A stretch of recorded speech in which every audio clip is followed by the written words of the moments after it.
ప్రజలను మీ కుటుంబంగా భావించాలన్నారు Congress working president Jaggareddy.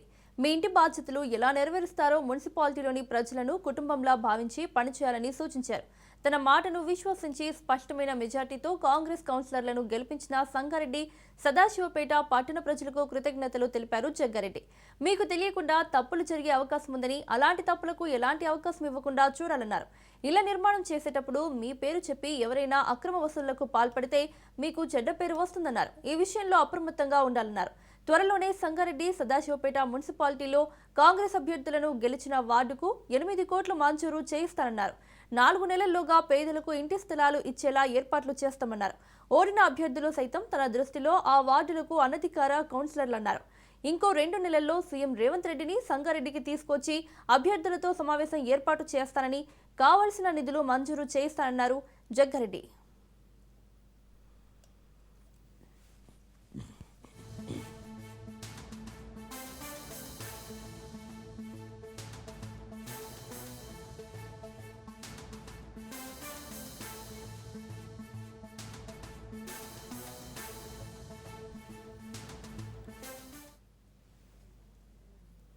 ప్రజలను మీ కుటుంబంగా భావించాలన్నారు కాంగ్రెస్ వర్కింగ్ ప్రెసిడెంట్ జగ్గారెడ్డి.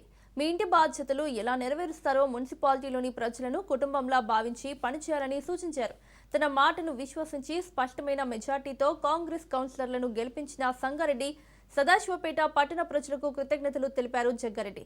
మీకు తెలియకుండా తప్పులు జరిగే అవకాశం ఉందని, అలాంటి తప్పులకు ఎలాంటి అవకాశం ఇవ్వకుండా చూడాలన్నారు. ఇళ్ల నిర్మాణం చేసేటప్పుడు మీ పేరు చెప్పి ఎవరైనా అక్రమ వసూళ్లకు పాల్పడితే మీకు చెడ్డ పేరు వస్తుందన్నారు.